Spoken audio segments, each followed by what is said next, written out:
On attaque un chapitre sur les parasites. Je vois qu'il y a eu plusieurs questions dans le chat. Ah oui. On en a reçu plusieurs aussi sur Instagram. Alors, on a une question sur l'eczéma chez un ado. Est-ce que, selon toi, vermifuger en cas d'eczéma, ça peut être pertinent? Alors, je vais, toujours pareil, ça dépend. Puis là, je vais donner deux exemples antipodiques. Donc, tout à l'heure, on parlait du docteur Ambert qui est vraiment obsédé. Et quand je dis obsédé, c'est-à-dire que quand on fait du bon boulot, c'est qu'on a une obsession pour quelque chose.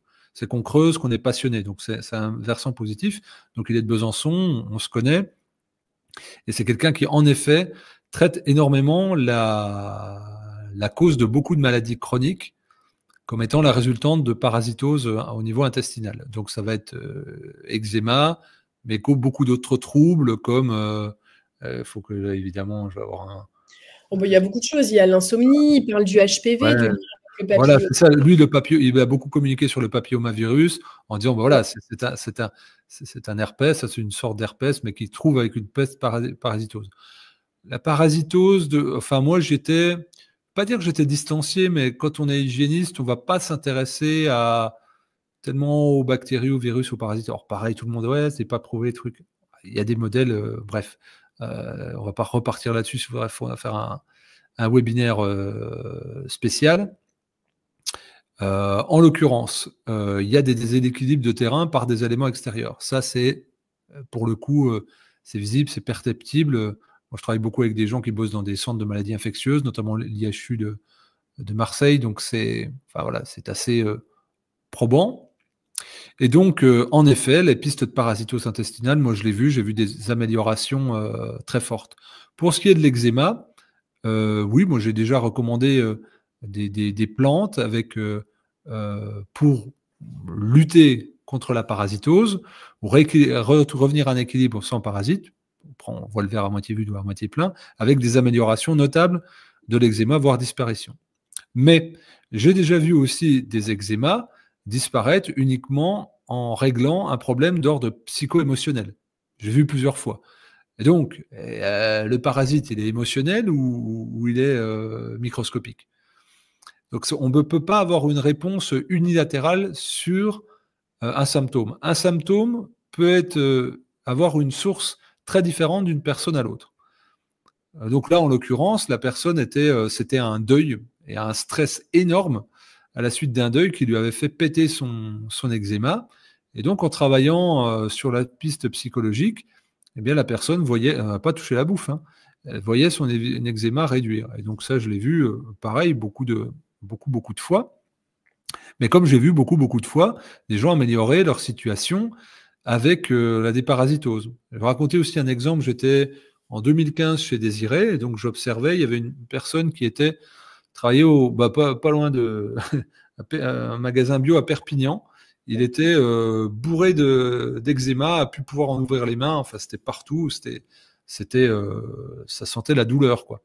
Ouais. Et donc il venait jeûner 15 jours chez Désiré. Il fait une bonne descente alimentaire.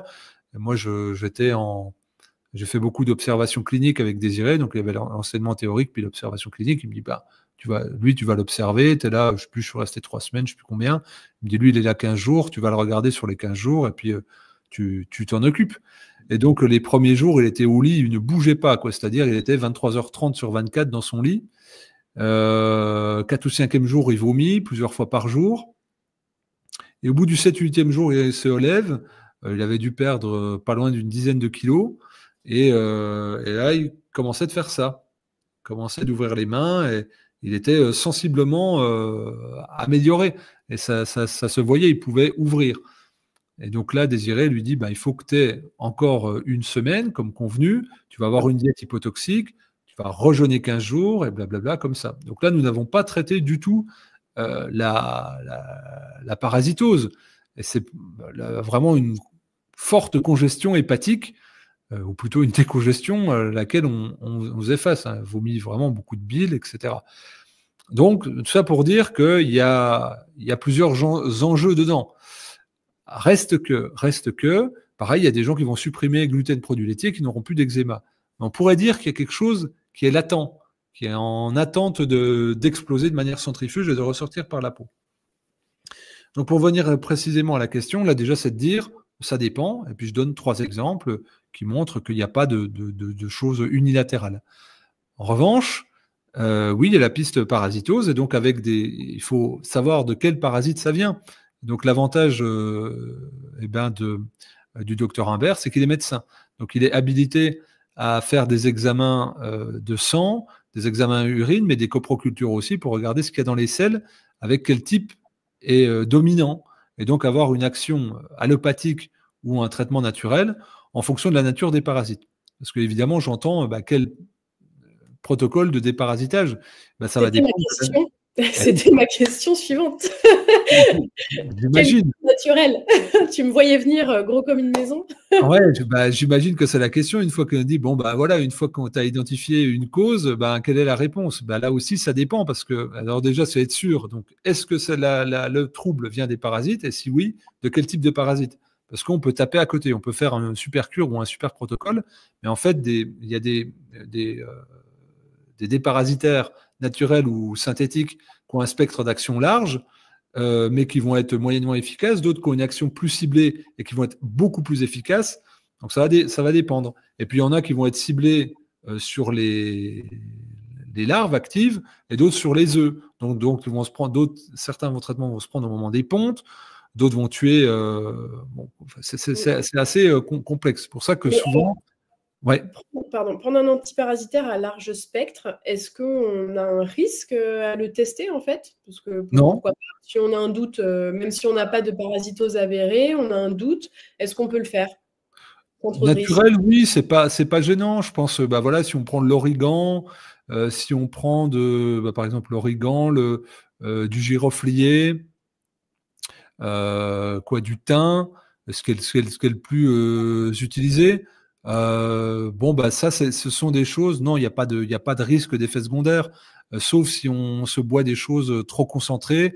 Il pourrait y avoir éventuellement une irritation de la muqueuse, mais a priori, non. Donc, giroflier, origan, thym, cannelle, voilà, c'est ce qui est le plus utilisé. Ail, évidemment.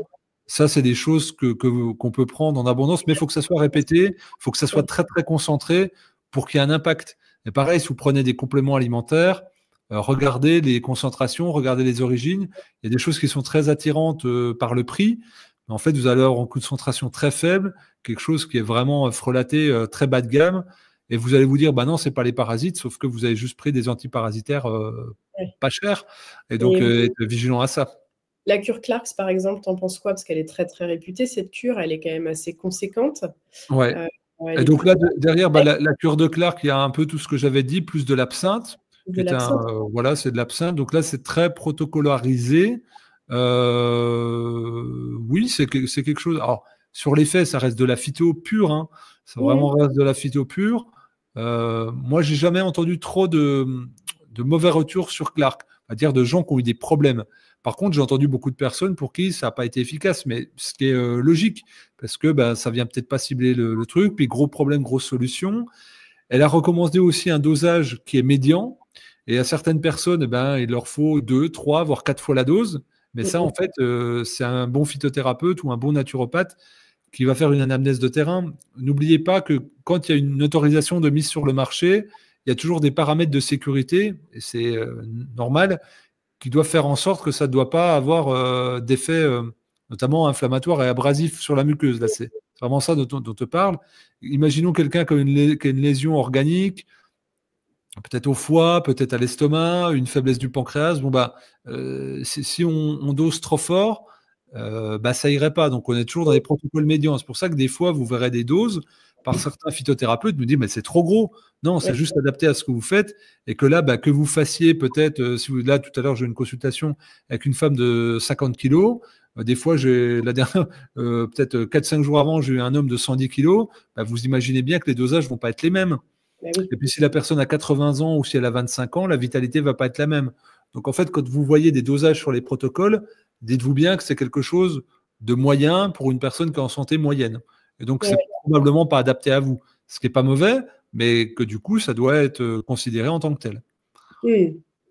Ensuite, on a une question, alors attention à ta réponse, sur l'huile de ricin. Ah, Est-ce que ça peut être un bon outil de détox ou plutôt un bon outil de déparasitage?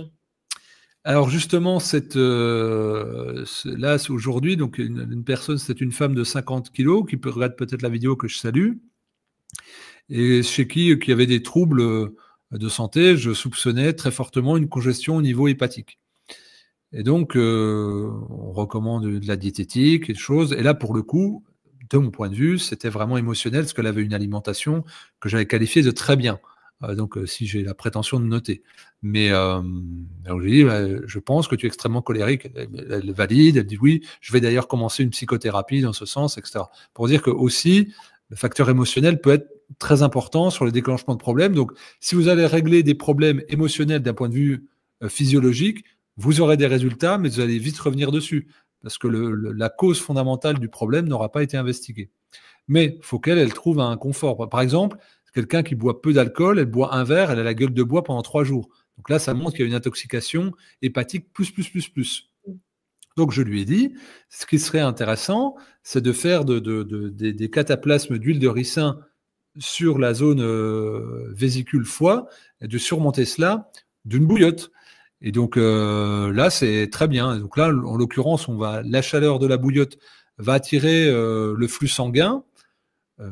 Donc le sang est le foie est un concentrateur de sang pour l'épurer. Donc plus on amène du sang, plus il détoxifie. Et puis en ayant le cataplasme du ricin, on a une action anti-inflammatoire. Et puis aussi de nettoyage dans le sens où ça va attirer justement des cellules du système immunitaire. Donc mon objectif, c'était de faire cracher un maximum de bile au foie. Donc la combinaison ricin plus chaleur est très bénéfique. Mais j'aurais pu le recommander pour une autre personne de faire ça sur la zone des reins, si jamais c'était les reins qui avaient été en délicatesse, ou du côlon, s'il y avait vraiment une surcharge toxique dans le côlon, par exemple une constipation. Ça aurait pu. Je suis infiniment plus disposé à recommander le ricin en externe qu'en interne, où là, ça demande une vraie anamnèse. Il y a des gens que ça aide, et il y a des gens que ça use. Alors évidemment, les parasites, les oxyures, vont s'attacher à la plaque mucoïde. Et donc, c'est un décalaminant pour la plaque mucoïde, le ricin, parce que c'est considéré comme un élément toxique par le corps. Donc, le but, c'est d'avoir un effet laxatif le plus rapide possible pour l'expulser. Et ça marche avec différentes substances, hein, les cristaux de magnésium, le son de blé. Donc, vous mettez un agent irritant sur la muqueuse. Le réflexe, c'est d'avoir des spasmes pour éliminer cet agent irritant qui va avoir comme effet secondaire de libérer les déchets qui se trouvent dans l'intestin. Donc, il y a des gens pour qui ça va fonctionner très bien, qui auront une bonne vitalité, qui auront le côlon qui répond favorablement à ça, et d'autres que ça va dévitaliser, à qui ça va prendre beaucoup d'énergie, et puis même à qui ça va altérer la muqueuse au point d'avoir une absorption ralentie. Donc là aussi, prudence, mais je crois que Delphine, tu as écrit un superbe ouvrage qui relate tout ça très bien. Donc, les gens peuvent aller regarder ton bouquin ou prendre rendez-vous avec toi pour se faire conseiller plus largement sur l'huile de ricin. Voilà en gros ma réponse. Oui, sans souci. Mais il y a des gens pareils, c'est au début de commencer par 20-30 minutes, pas se faire une nuit directe, parce que ça remue quand même. C'est quand même un produit qui est costaud, puis toujours prendre du bio. Toujours prendre en bio, voilà, parce que avec l'effet de mode sur les dernières années sur le ricin, un peu au niveau mondial, il y a des gens qui se sont emparés du marché et qui vous proposent des choses très peu chères, mais dans des qualités très médiocres. Donc, encore une fois, on ne peut pas avoir et la qualité et le prix. Oui. Il y a Sadhguru aussi là, qui recommande, tu vois, de prendre une cuillère à café le soir pendant une semaine, 10 jours, pour pas avoir un effet purgatif aussi important qu'avec plusieurs cuillères à soupe, mais qui peut être intéressant aussi pour détacher ces mucus dans les intestins et éviter que les oxyures, par exemple, viennent s'y nicher. Voilà, c'est ça. Ça peut être aussi une détox plutôt douce, quoi. On n'est pas Oui, obligé c'est d'être. ça, oui, c'est ça. Puis bon, je vois qu'il y a des naturopathes aussi qui recommandent ça, la cuillère à café, bah, pour les gens qui sont constipés, de dire bah voilà, vous faites ça pendant 5-6 jours, et puis ça va relancer le transit. En gros, ça nettoie et ça a un effet plus doux. Vous pouvez le faire entre guillemets en travaillant, parce que ben sinon vous pouvez, si vous faites plus gros, vous repeignez les toilettes, quoi. Bah, oui, oui, oui, bah, ça c'est sûr. Mais d'ailleurs, alors pour en revenir à l'état des intestins, le professeur Humbert, dans son livre, il en parle, hein, il conseille bien d'arrêter les produits laitiers de Ah oui. vache au gluten, et il explique bien que les parasites ne se développent que dans des intestins malades, hein. Donc lui aussi, il a cette approche de terrain, bien qu'il soit allopathe, médecin, il a vraiment cette approche dont tu parles. Oui, oui, c'est ça. Bah, au bout d'un moment, on le voit bien, hein, ça s'installe pas n'importe où. Donc voilà, juste pour une autre anecdote. Oui, C'était par rapport aux parasites. Alors, il faut que je trouve la manière de la raconter. Donc, c'était une personne qui avait déambulé auprès d'énormément de praticiens de santé naturels, hygiénisme, naturopathe, qui avait fait de l'hormèse, qui avait fait beaucoup de choses, et qui avait une maladie chronique assez lourde, difficile à diagnostiquer. Et je suivais cette personne de manière lointaine, périphérique, et c'est quand il y avait en gros un excès au niveau de sa santé, un excès négatif évidemment, qu'elle revenait à mon contact, mais je n'étais pas du tout la personne qui la suivait, ou je ne faisais pas partie du groupe de personnes qui la suivaient. Et des fois, on a des sensations, on a des intuitions. C'est pour ça que des fois, les fact-checkers demandent tout le temps le double aveugle, mais en fait, ça, c'est ChatGPT. Un humain, à un moment donné, au bout d'un certain temps de clinique, quel qu'il soit, il va faire des recoupements inconscients, et hop, il va y avoir quelque chose qui va apparaître comme une évidence, mais mm, qui n'est rationnellement pas explicable. Moi, je sens parasite. C'est comme ça. Et je lui dis, bah, il serait intéressant que tu trouves un médecin qui te prescrive l'ivermectine. Je ne suis pas médecin. Je dis, ce n'est pas un diagnostic que je fais. Hein. Ne me reprenez pas là-dessus. Ce n'est pas pratiquer les gars de la médecine. Je dis, peut-être que ce serait intéressant. Et donc, que tu prennes une dose conséquente d'ivermectine. Je ne détaille pas plus. Et je dis en 2 fois. 2 fois. Bon. Elle a un coup de fil de sa part. Elle a chié des vers, cette personne. Mais littéralement, c'est sorti. Alors qu'elle avait une alimentation physio, alors qu'elle faisait des lavements, alors que blablabla. Plein de trucs, elle cochait toutes les cases. Sauf que, eh ben, où sont nichés, dans quelle villosité, quel est l'état de la plaque mucoïde, comment c'est, ben ça, c'est dur. Donc, quand on fait une coloscopie, quand on voit que c'est tout rose, tout beau, tout propre, on ne sait pas ce qu'il y a entre les villosités. Hein. Je rappelle, un intestin déplié, c'est un terrain de football ennemi. C'est énorme. Donc, vous avez des replis de tous les côtés. Et donc, bah, suivant la qualité de ce que vous avez entre vos replis, bah, ça va être plus ou moins des nids à parasites. Et donc, une fois qu'elle avait fait ces 2 déparasitages prescrits par son médecin à l'ivermectine, qui est un antiparasitaire, hein, je le rappelle, hein, au départ, hein, ce qui donne un petit peu